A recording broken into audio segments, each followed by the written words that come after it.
Yeah, hey, drop.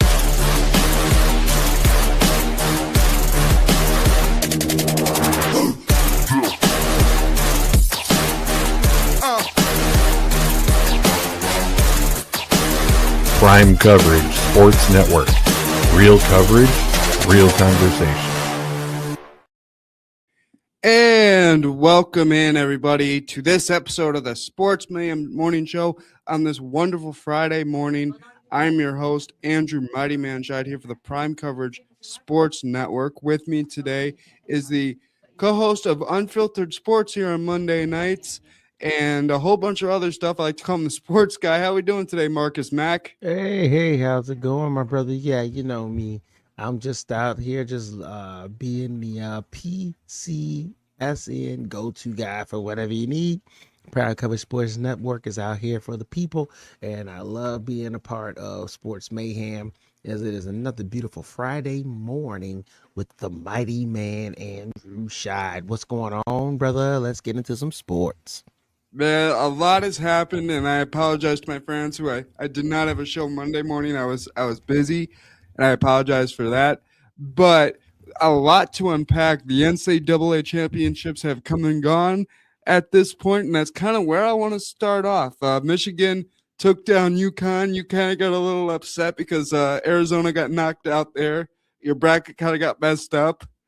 But my bracket got destroyed. It was a good showing in that championship game. Both schools put on a good showing. Listen.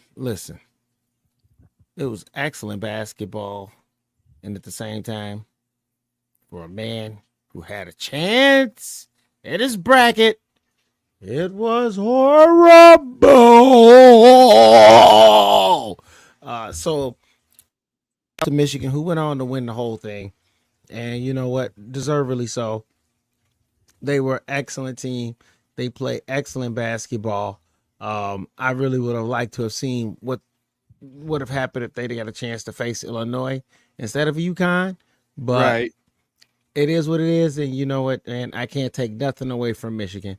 They had an excellent tournament. Right. And before we go any further with that, I have a little highlight clip I put together. It's about 45 seconds, so we could watch something with the fans here and then kind of destruct it ourselves from what we see in the clip here, buddy. All right, let's take a look. Let's go. UConn trying to get it into gear here. Then we go inside now.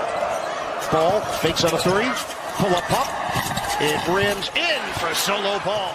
Understated. Cadeau, deep shot, in and out. Rebounded Burnett. Layup doesn't go. Johnson, cleanup on aisle 21. Johnson's got to be careful. A lot of hands on Reed inside. He's holding on. The penetration, denied. Roddy. Stagnant by their standards. They disappear, reappear. We haven't seen that. Smith turns the corner. His pull-up jump. It goes down. That's a friendly. 36-3. 29 of those wins have come by double figures. Only 4 seconds. Trying to put the pressure on. Smith cracks the code. Mullins got us. All right, that was just a little highlight clip I put together. Just some on both sides, some great offense and defense. We saw some great defense from Michigan. We saw from that's denial there from Michigan defense. So And yes, anything you saw in there that, I mean, like I said, it was good showing for both schools. This was not a blowout championship game by any stretch of the imagination. It was excellent competition. And you know what? Hats off to both teams. Well coached. And it's almost a resurgence of the college basketball that I grew up watching when I was younger. Michigan was one of the top teams, and so was UConn. And then we went through this period of the SEC ruling. Kentucky, Florida's won a couple. And then you've seen where you've been able to get some big East schools as well in there. But it's nice to see that it's a circle again. Everybody's getting a turn. Right. I mean, And it's not just one these- team. And Yeah, shout it's out not- to the ACC as well. I didn't want to leave out Duke and North Carolina. Right. I mean, everyone had a really, really good showing in this tournament, all conferences, and you know, it was a fun tournament to watch. And it's been a while since I could say March Madness was actually competitive and fun to watch at the same time. And you're not seeing All the way same, around. like you said, you're not seeing the same schools in the Final Four over and over again. No. And hats off to the Big Ten.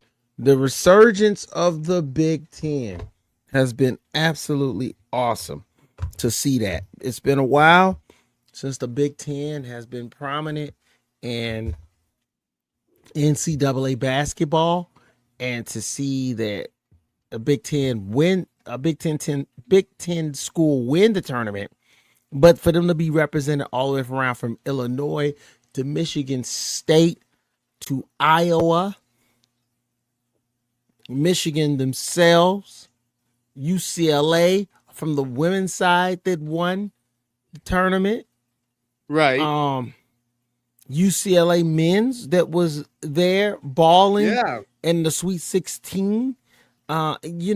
Big Ten, hats off to them and everyone involved in the Big Ten system, because let me tell you, excuse me, they showed up in the tournament and they showed out and they represented, and it was and that was excellent basketball to watch. So it's also, to me, a shot fired to all the other conferences in Right. the NCAA, and they need to step the game up, because the Big Ten realized that they needed to do that, and they have done that.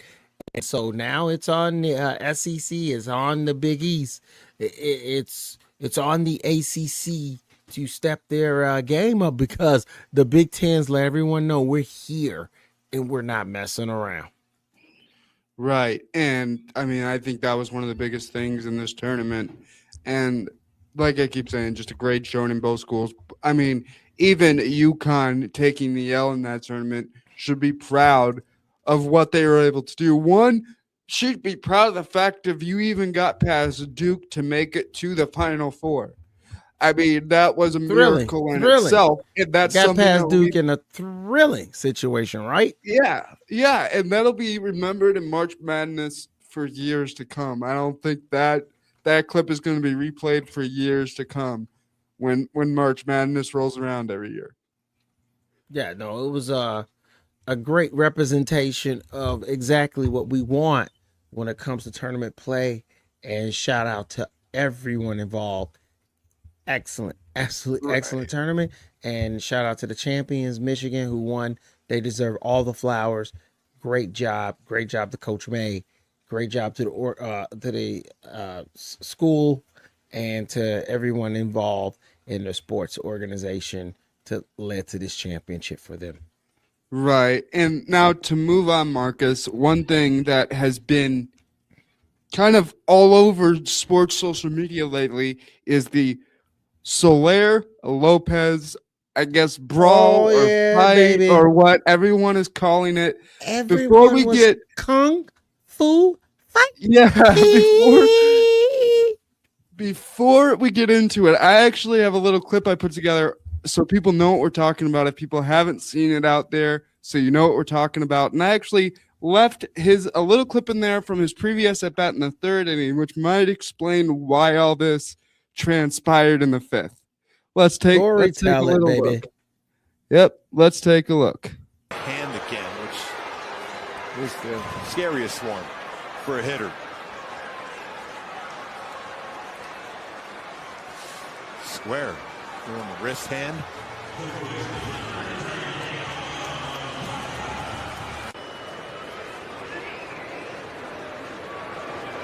Lopez fires one to the backstop. It's right back to Heim, who throws late to second base. Albies just missed the tag as Shotwell advances in a wild pitch. The rebound by Heim and a quick throw. He was trying to tag Shotwell. Albies in the back foot and leg area. Didn't get it down. Just missed the tag. Hit the dirt. Now here comes Soler.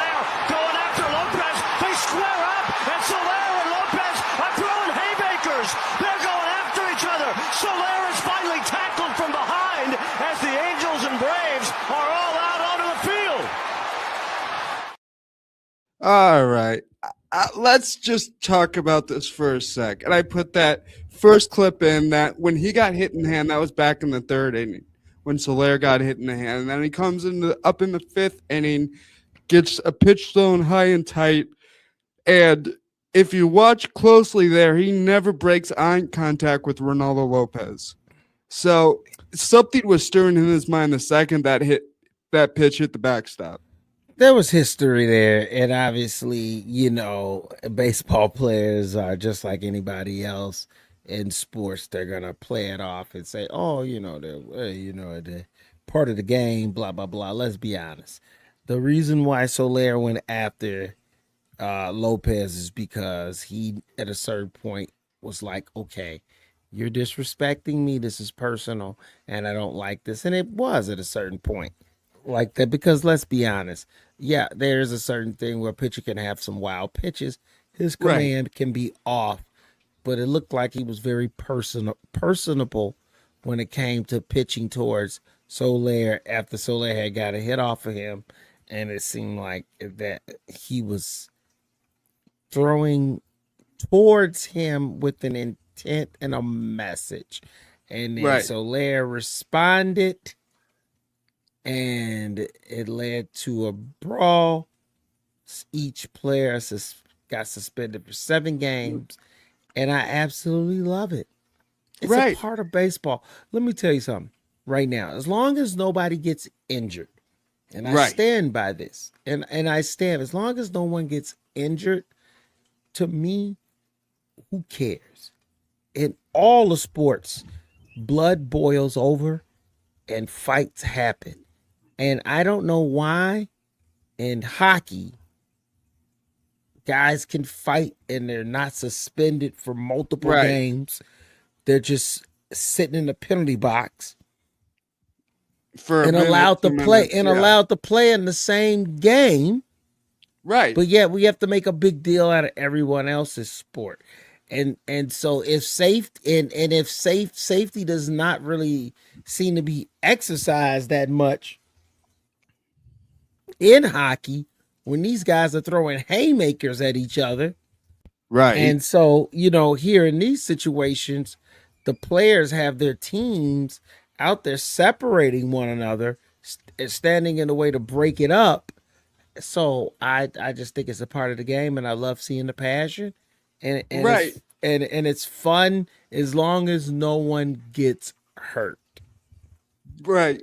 And here's the best thing I like about this brawl. And I'm happy that no one got seriously injured. And two things that pop out to me in that video, and you see it a little bit. Mike Trout from the Angels is the one holding back Ronaldo Lopez from the Braves. So I always find that interesting, that when it comes down to the bench is clear, you're just finding someone to hold back because you don't want anyone getting injured. So, and you want the fight. You don't want a fight to continue. Now, there can be tensions, and it can boil, and there can be where teams just flat out dislike each other, and there's things of that nature. And I get all of that, but like I said, at the end of it all, you're not looking for no one to be hurt or injured, and so I do love to see the passion and people caring. That lets me know the game still matters. And, and you know what? And to me, that's a fun thing to see. Like, as long, and it was nice. Lopez, and it was nice that no one got hurt. At certain camera angles, you can see Lopez the second Soler is ready to come out of the box. He's like, "Come on, come at me, bro. Come on, I'm ready for you. Let's go." It's always fun to see. He was ready to go from the second Soler left the box. Yeah, it's always fun to see those things. Now, my question to you, and I think this is it's an okay amount, a 7-game suspension for both Soler and Lopez. I think that is more than okay. I don't think they need to be, suspended for an extended period of time. I think 7 games is the perfect amount for something like this, especially because no one got seriously injured. Well, yeah, it's. To me, like I said, it's, a part of the game. It's in every sport, people fight. I mean, from you name it, man. The NFL to the NHL to the NBA, MLB guys, the tensions are gonna fly, and sometimes fences are gonna fly. And as long as as long as no one has gotten seriously hurt, it's an entertainment part of it, and I'm there for that. Right. There's staying in the MLB. There's a couple things, and one just came to mind, so we could talk about it for a few minutes. Connor Griffin from the Pittsburgh Pirates is 19 years old, has already signed an extension for over $100 million, and we've talked about it before on the show. I feel like in some ways I'm beating a dead horse. I feel like this hurts the sport. I think this pushes us closer to a lockout because when you're signing a 19-year-old kid to a contract over $100 million, and I get he's worth every penny of most of it. I get that, but the kid is 19 years old. What are we doing, Andrew? But I'm okay with this because at least it's a team that this is their talent. This is who they raise. He's homegrown and he was brought in, and you know what? They see a future. They see a future with him, and yes, to lock him up so that he's not with the Dodgers in 6 years from now. That's what you want. And so I'm glad that they both sides were able to come together right away in their belief in him. And and I'm hoping that it works out because remember, he's got to live up to that. Now, is this something that adds to the looming lockout? I don't think so. I don't think so at all, because I think that this is exactly what a lot of teams should be doing, is that they should be investing in their young talent. I think that what's going on now is that what we're seeing is that because of the looming lockout, because of the salary cap restrictions and things of that nature, the teams are looking at it like, hey, we don't know what the future is going to be. Let's get our young stars locked up, because if nothing else, we know that our young stars are going to be with us, and we can control the narrative for the next couple years rather than it being controlled for us in the next few years. They're not the only team that's done this. Chicago Cubs went out and signed Pete Crow Armstrong. And you know what? Last time I checked, Pete Crow Armstrong, all he did was made one All-Star appearance. That's it. And he played in the World Baseball Classic. That's great.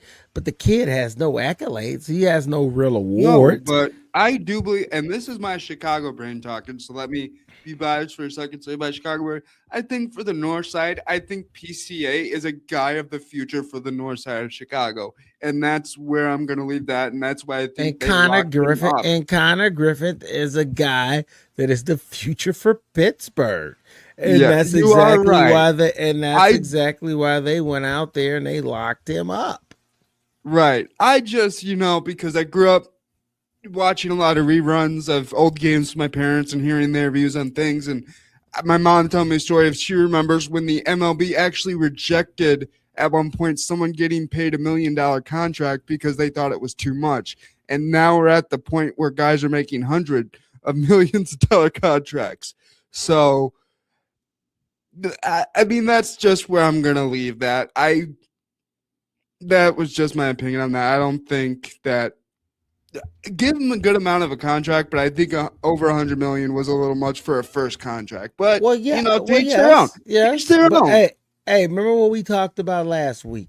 It's your right to get paid the top of the market.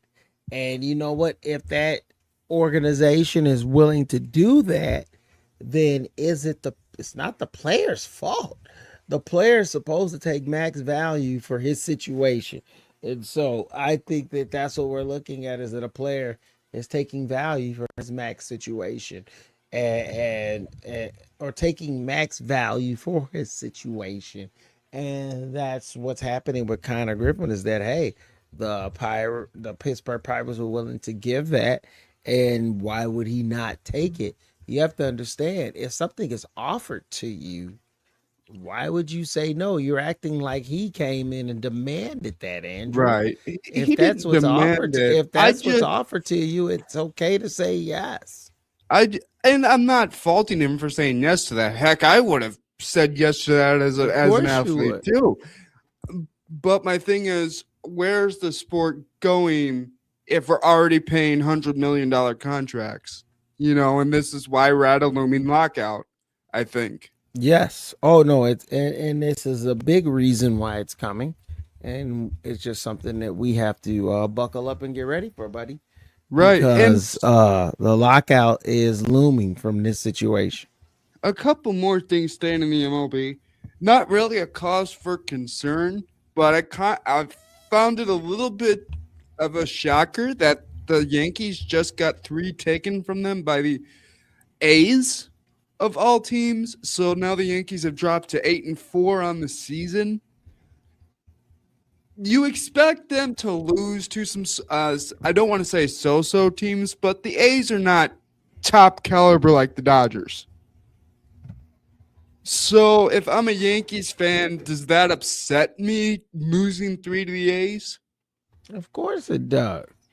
Of course it does. You don't, when a team and a team is a bottom feeding team, you want to feast. And you don't want to give up series. Like I said, you can lose a game. That's a part of baseball. But you want to be winning series. And to lose a series against a bottom feeder like the Athletics, yeah, you're not happy about that, Andrew.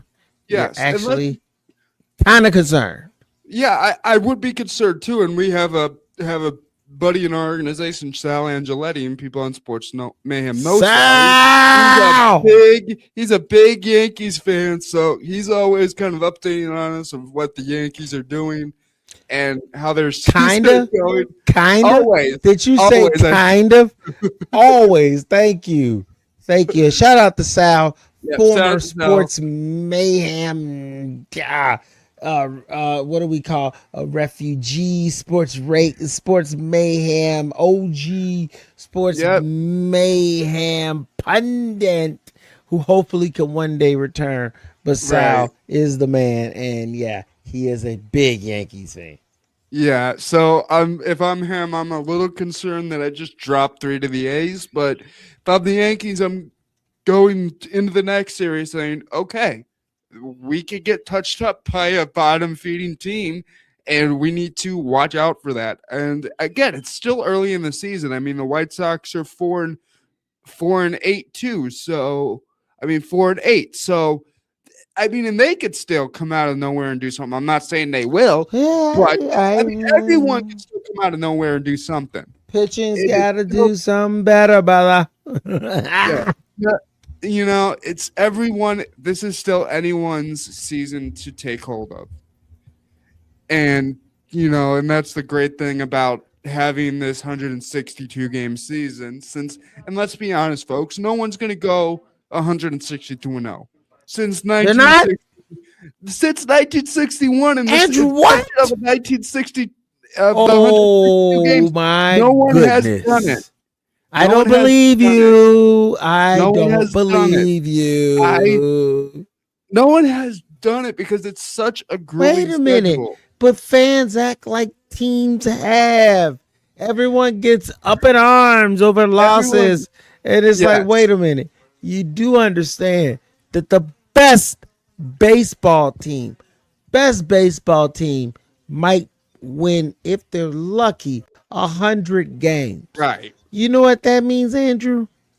They lost 62. This is true. That's a lot of losses, brother. That is, but that's still, 100-win season in today's MLB doesn't guarantee you a playoff spot, but you're pretty dang close. Because some of these divisions can get I'm gonna say 100 wins guarantees you a playoff spot. I don't know. Last year, 90 wins. 90 wins gets you a playoff spot. I don't know. Last year, I saw some teams with 91, 92 not even make a wild card because of how competitive these divisions are getting. So, I don't know. I'm gonna stand by that. I think the mighty man has been lifting too many mighty weights. It is Okay. going to his head. If you win 100 games in baseball, you're going to the playoffs. All right. Well, we'll say that. We'll say that because I can say a lot of 100-win teams I've seen make the playoffs. Now, I'm not saying every 100-win team has won their division. No, I mean, and That's- yeah. trust me, that's a crazy division when if something like that happens. Because remember, the Brewers won the ML Central and had the most wins in baseball. I believe I'm correct, with like 94 last year. So if you win 100, I think it's pretty safe to say you're getting in the playoffs. Now, if you're another team in your division also wins 100 games, man, that's some great baseball in that division. Right. And I think, to be honest, can I see now? This is a good segue to talk about it. The Chicago Cubs have just have just been dealt a major blow. Because I was just about to talk about the Milwaukee Brewers and the Cubs. But they have just been dealt a major blow with their star pitcher, Cade Horton, going out for the season. Can I step out on a limb and say something wild, Andrew? Yep. I'm seeing them writing on the wall. And I know Cubs fans ain't gonna want to hear it. Okay. But it ain't they player. I don't think it is either. And that's because Milwaukee looks so good. And I hate It's to not say only that. that. It's not only that. It's just the writings on the wall. Now, does that mean that things can't change? And I could be dead wrong. I'm okay with it. Right. You know why I'm okay with it? Because that means the Chicago Cubs are turning around and in the playoffs, and I will live with that egg on my face. But what I'm going to tell you from what I've seen right now, my bros, I'm calling it for what it is, and I think that the Cubs are stumbling way too much out of the gate. I don't see it coming together for them the way that their fan base has wanted it to. And I think that they probably will be able to turn it around, get something going, but I don't see a team that's going to be able to defeat a team like the LA Dodgers to represent the National League in the World Series. Now here's a question. I'll let you mull this one over for a sec. They had their top pitcher last year and Justin Steele go out for the year, and they were still able to make it to the NLDS. So can they do the same thing with Cade Horton out for the year? Can lightning strike twice? I don't know. I don't think so. If it does, then you know what? The Cubs are the luckiest team to ever play in the Major League Baseball. Are we actually saying that after they were the unluckiest team for 108 years? Exactly. That's my whole point. If they could turn around after all those years of being cursed to where they could weather the storm of two of their top pitchers going out from injury, and they're still able to find a way to go not only to the playoffs, but be a World Series contender, then wow. And that's why I'm looking at the situation and I'm going, no, they're just not deep enough. I don't think. Now, like I say, I could be wrong. This team could galvanize around Cade Horton going down, and they could still make a serious run because they do have a lot of talent on the roster. All I'm saying is that by the way things have started at this current moment, I'm speaking from a national sports pundit side. I am not speaking from some homer side. I'm taking my Chicago Cubs, my Chicago fandom out of it. I'm just speaking from a national pundit's perspective. It does not look good for the Chicago Cubs at this current moment. And that's what I always have to tell my family is when I'm thinking about this stuff, at certain times I can look at it as a fan, and certain times like now I have to take my Chicago-ness out of it. But the Cubs, I think in terms of the starters, are in trouble pitching-wise with Cade Horton going down. Their power at the plate's always been there, but can their power at the plate save them enough to get them to a I still don't think they have enough. Me personally, I actually called that was talking to another Chicago pundit, and he was real smug and cocky. And I will call it exactly who he was. That's my friend David Kaplan. And I love you, Cappy, but you were very smug and very cocky about where the Cubs were at, but at the same time whining about their fertility at batting. And I think that, yes, a lot of it has to do with the weather. I think that they will bounce back and do well once it gets a little bit warmer outside. But I still think that the Cubs do not have that power bat that makes a pitching staff frightened, like Guerrero for the Toronto Blue Jays, Right. like a Cal Raleigh for the Seattle Mariners, like an Aaron Judge for the Yankees, and Ohtani for the Dodgers. The list can go on. You pick a team, and I can show you where they've got a big bopper in their lineup if it's a really good team. If it's a team that has aspirations of finishing around 500 at best, that team has a power bat in its lineup. The Baltimore Orioles, Yep. the New York Mets, the Baltimore Orioles can come out of nowhere, and I just saw this team take down my White Sox. But they've got some power bats in the lineup. They do, and I saw them firsthand in this series against the White Sox. I mean, if I were, in the Orioles division, I would be concerned about that lineup, especially with the polar bear now being a part of it. The Pete Alonso. But there's some power bats in that lineup. The Philadelphia Phillies. They've got they've got Schwarber out there. Or as my mom calls it, the biggest mistake the Cubs ever made, trading him away. Of course, of course. So you know what I mean? When you look at these type of teams, they've got a big power bat, and it makes a difference to me. So hopefully the Cubs can do that and can get that going for them, and they can jump back. But in the meantime, like I said, I still feel like baseball is still so early, and it's moving right along, and I love where it's going. Now, what I don't love, what is going on, is the situation that's happening with the Diana Rossini and Mike Vrabel. Yes, and I will let you take the lead on that. Well, there's nothing to take a lead on, Andrew. I mean, me and you have both seen what's happened or what's come out after the owners' meeting that it happened, where the coaches were there as well, and it was this whole gathering, and reporters were there to report on what was happening.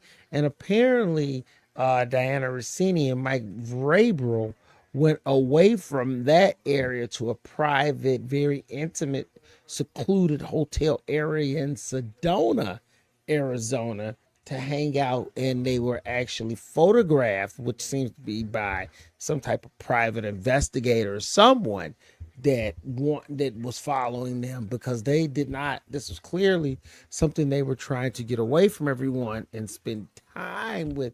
Now they have both come out on their and release statement saying that this was nothing. It was innocent encounter. But I'll tell you right now, from what I've seen, from what everyone's seen, from what's being reported, is that it doesn't look good. The sad part about it is that people have to remember that there's other parties involved in these allegations, and that's Diana Rossini's husband.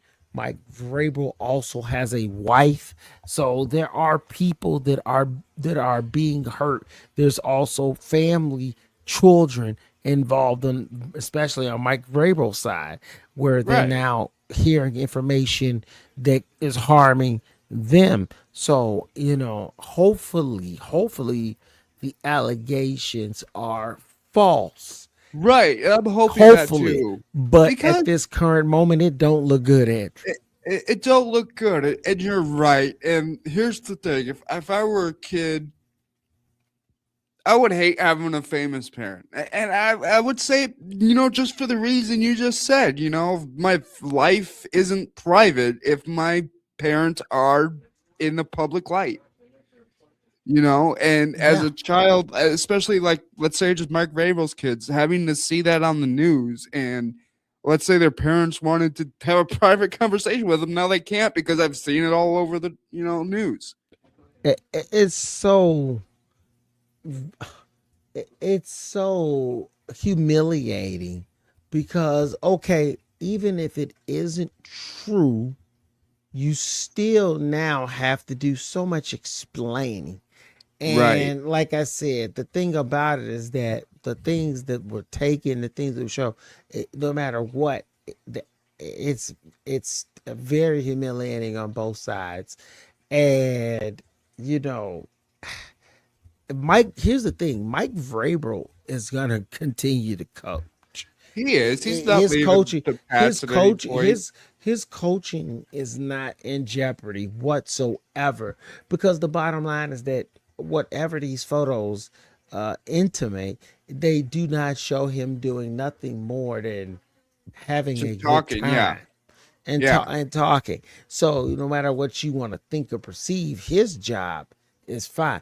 The problem is Diana Rossini, and because Yes. she is a woman sports journalist, now her credibility is questioned, and now the credibility of many women journalists is now in question because the first thing that is now thrown in their faces is, well, Diana Rossini was sleeping with someone, and was she getting information from him, and are you guys doing the same thing? And here's the thing is that what if it is a case of Diana Rossini doing something inappropriate with Mike Vrabel, I don't think it has nothing to do with her job No. whatsoever. I do not think that if she did have this encounter with Mike Vrabel, she was using her position or in his position to obtain any type of insider information.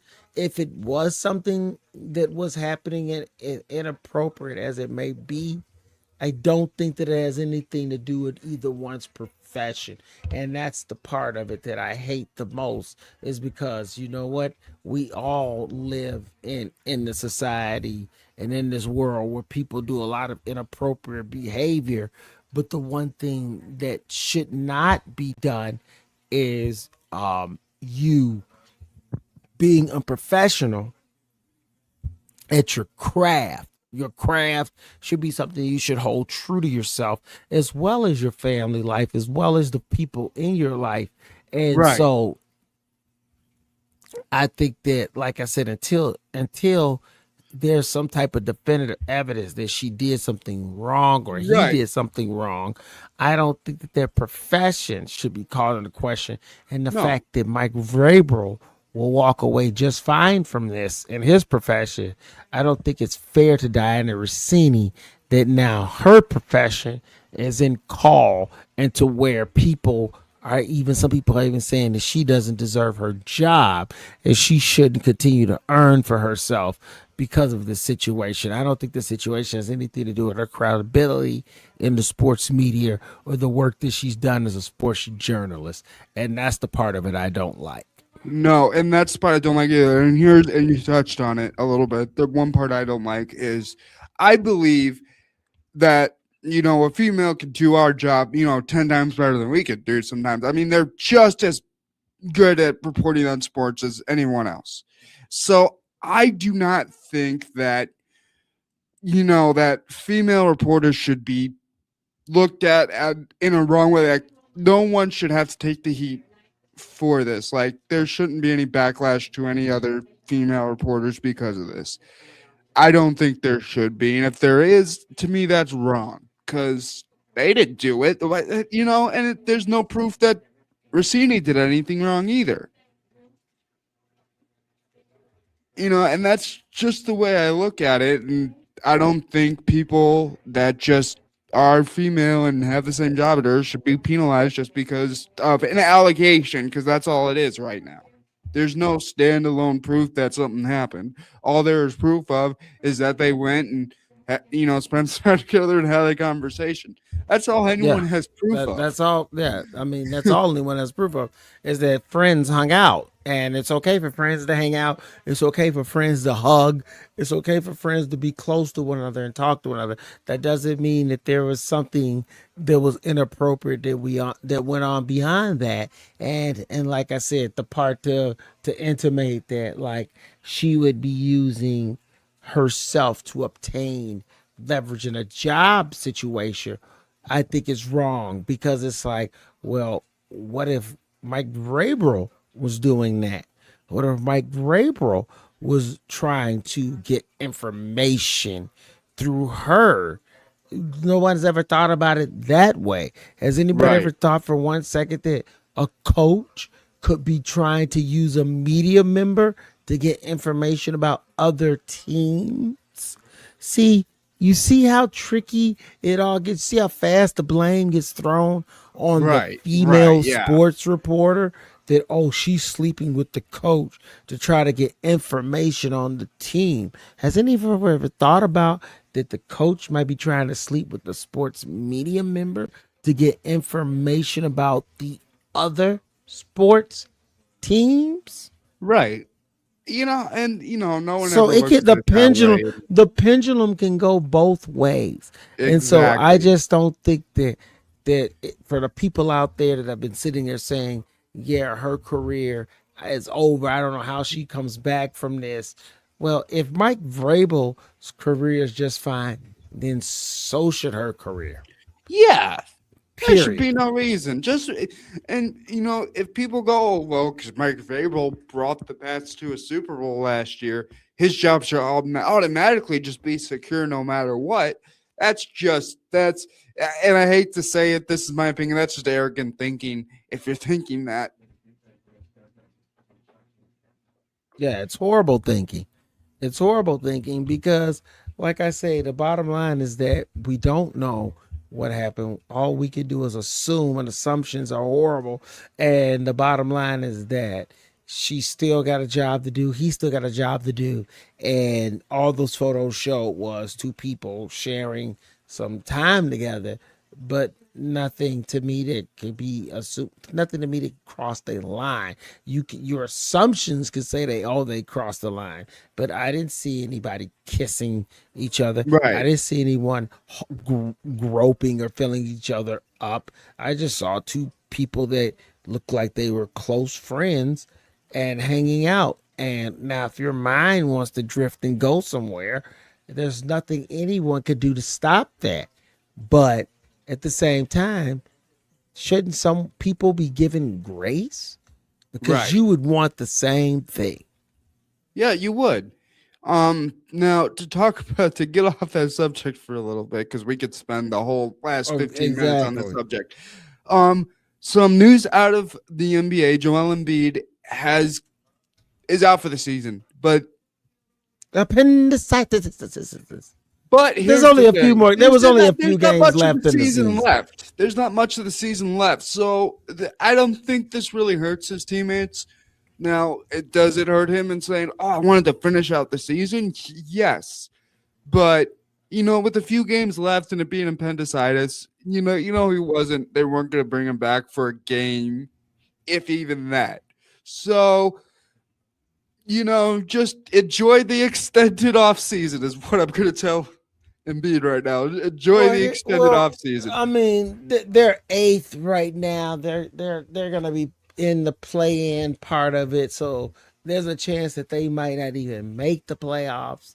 I just think that the Philadelphia 76ers are exactly who everyone thought that they were gonna be, and that is a team that is underachieved, and it does all kind of centralize around Joel Embiid, and that's the sad part about it, because he was supposed to be the one that changed the Philadelphia 76ers fortunes.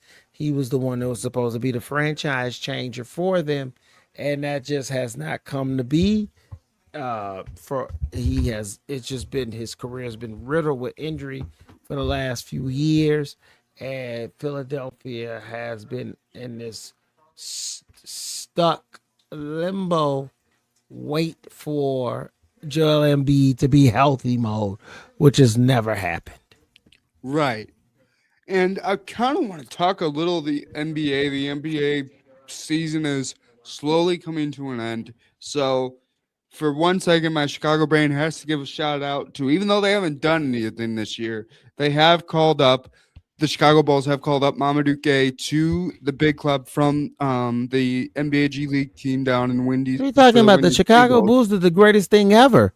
They fired their front office. Yes. Let's talk about that for a sec, because that's NBA news. I almost forgot about that because it kind of is has come and passed. But the greatest thing they could have done. But I haven't. They have let go of their VP and GM. The Chicago Bulls have, and I have to do it. Hallelujah, grace to God. Yes, two of the worst. Thank goodness that they finally realized that those joke of a buffoon front office people needed to go. Absolutely the worst. And maybe it was the Jaden Ivey situation that was finally the straw that broke the camel's back. Right. I don't care what it was. Either way, sha-na-na-na, sha-na-na-na, hey, goodbye. Okay? Those two were a joke. And I talked about it with Derek Geyer on Big Top Sports for WRMN. For anyone who hasn't checked that out, please go check that out. And tell Derek Geyer he can kiss my ass. We talked about it. These guys, since being part of the Bulls front office, basically running the Bulls front office, have not gotten to 500 yet since 2020. Since the 2020-2021 season, these guys have not gotten to 500 yet through literally 5 seasons of NBA basketball. They could not reach 500. It's horrible. That's horrible. Horrible. So hopefully the Bulls can put some people in those positions that can help the franchise. I'm talking to you, Jay Ransdorf. Do your job. Do your family. Do your job. Put someone in that position that can help the franchise. I'm praying, brother. I'm praying. It don't look good. No, but the NBA season is slowly wrapping up on us, Marcus. There are some teams that we just said the 76ers are 8th. They are going to probably make that play-in tournament with Joel Embiid. Do they have a chance to get to the playoffs? Yeah, but they all have to play, and it's that team is just constantly injured, and it's a shame. But it also, to me, it kind of also is why something that is a subject that's been floating around the NBA for a while, and it's now starting to really be talked about, is the 65 game rule. And I think that it fits exactly into a situation like this, where you see a team like the Philadelphia 76ers with a world of talent. Hey, if you aren't healthy, you aren't healthy. That's great.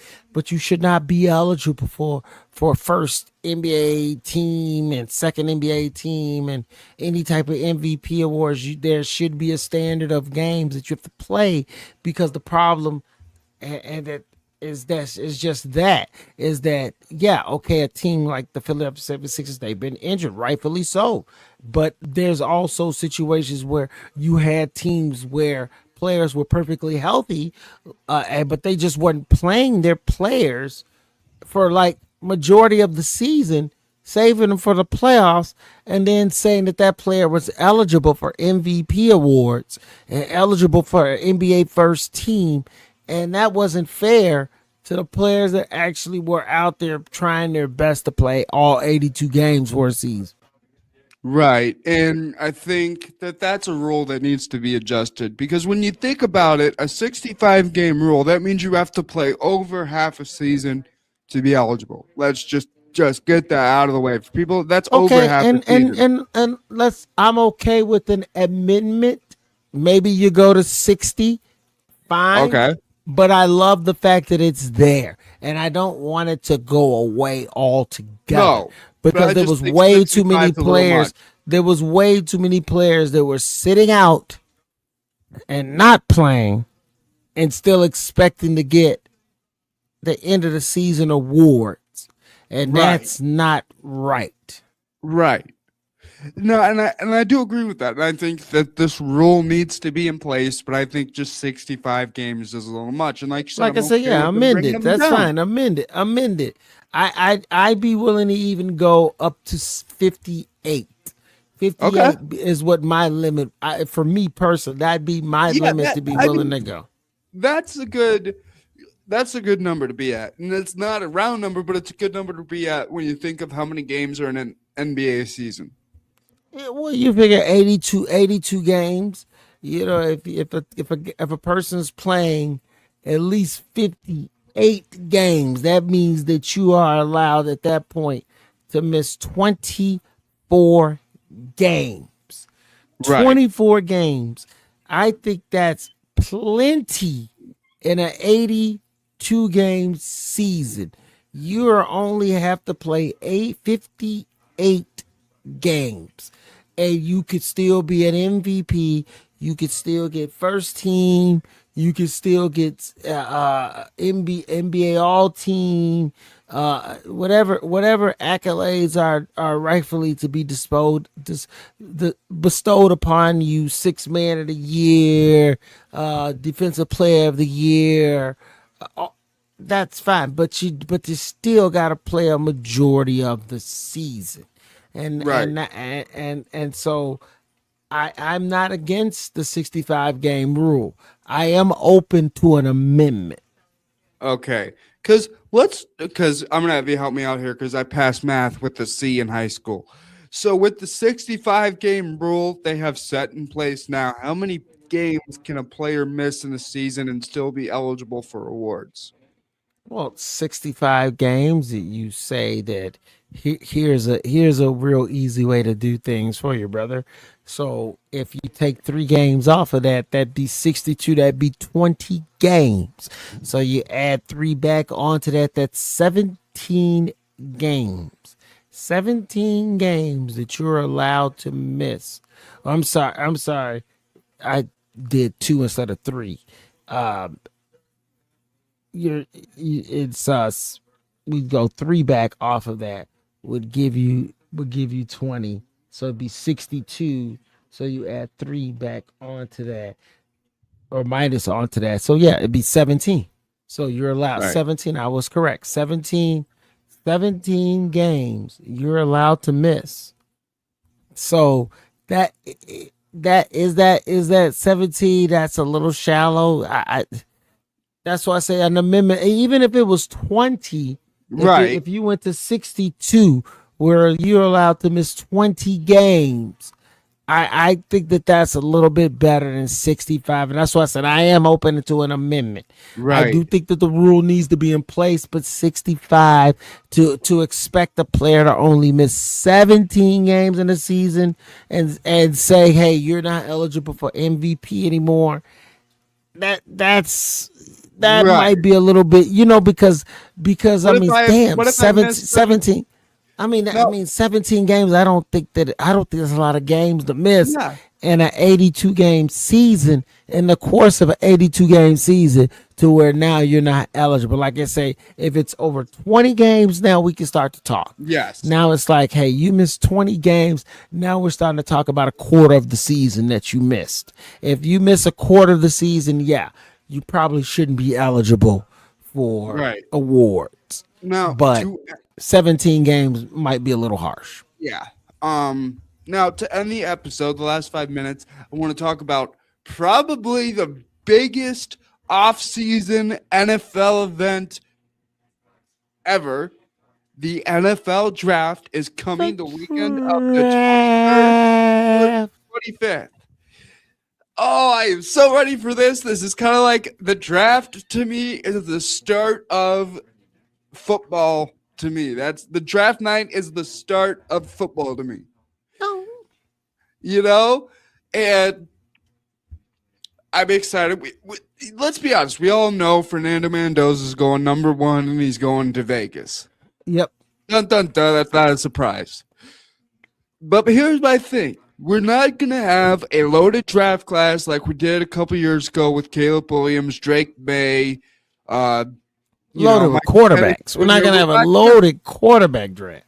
No, we're not going to have a loaded quarterback draft. But here's what I look at. Defensively and, like, rushers and all that, like, this is the draft for you. I don't see a lot of quarterbacks going in this draft, as high picks. Let's just say it that way, as high picks. They're not going to be up there with Mendoza. You have your ebb and flow in every draft. You have your flow of some drafts where the bottom teams get an influx of the quarterbacks they need to propel and make them better. But then there's some drafts where the teams that have already got those quarterbacks in place are now able to make themselves better because they're so deep in the positions that they need opposite of quarterback. Right. And, here's my question to you, and this is a question that a lot of sports heads have been talking about, and I don't know how much I believe it or don't believe it yet. Do you think Fernando Mendoza going to Vegas, do you think that's a good start for his pro career? Do you think that's going to really kind of tank his pro career? Because I've heard a lot of it, going to ruin his career going to Vegas. I don't know your thoughts about that.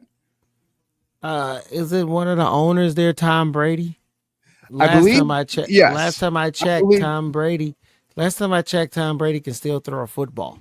Yes. Last time I checked, when was the last time an organization had one of their owners be a guy that can actually still functionally throw a football? Like on a professional level. So not only does Mendoza have cousins who they signed, which I thought was a great signing for him to lean on, pick his brain, work with, but he literally has the greatest quarterback to ever play the game. One of my favorites.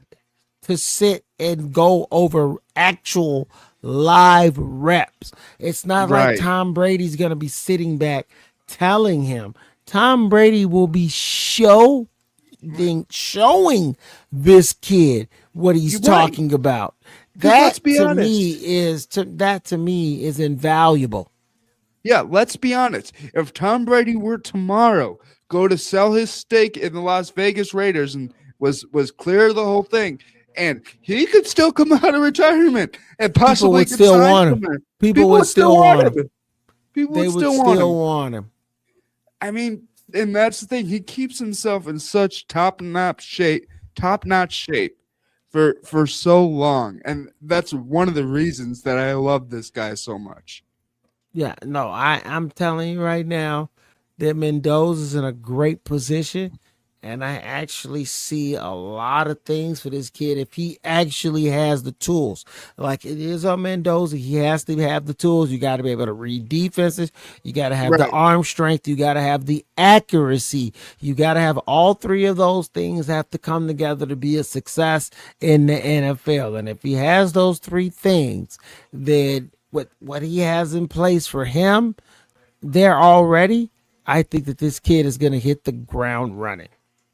I mean, I do too. And when you saw, it always makes me laugh. There's images clips that circulated for a while around him at the national championship game. And you could see Davis Jr. and Brady there like a dog looking at a bone, like, we want you. You're ours. Get ready for Vegas. Like they knew at that national championship game that Mendoza was coming to Vegas. Yeah. No, it's been set in stone for a while. And you know what? Hats off, and let's see how they go with it from there. Right, and I'm excited for this year's draft. Like we said, it's not going to be really offensive quarterback heavy, but I still think it's going to be a nice draft to see. Like I said, the weekend of the 23rd, 24th, and 25th. And I'm just really excited to see it. And I want to thank everybody for hopping on with us this morning for Sports Mayhem Morning Show. I want to thank Marcus for coming on with me these past 4 episodes. We're up to episode 8, Marcus. We're 2 episodes away from episode 10. Can't believe we're that close to that mile, because that is going to be a milestone for me in this show. Hitting episode 10 for me is going to be a milestone in this show. But I want to thank you for hopping on with me and just lending your ear and talking sports with me, because that's what I love to do. It's a pleasure. I love it. And for those that don't know, I just started a Facebook page for the Sports Mayhem Morning Show. But if you go to like my page, also you got to go over to like Prime Coverage Sports Network, because if it wasn't for them, I would not have a show to give you guys. So those, and my page is linked to the network page. So if you find my show page on Facebook, you'll be able to find the network's page really easy. Go like them on Facebook, Twitter, Instagram, also on Spotify, man. We're everywhere. We're everywhere, brother. We're everywhere. This has been the Sports Mayhem Morning Show. I'm your host, Andrew Mighty Man Scheid for the Prime Coverage Sports Network. He is Marcus Mack for Unfiltered Sports. I hope everyone has a wonderful rest of their Friday, and I will see everyone on Monday. Peace out, everybody. Yeah, hey, drop.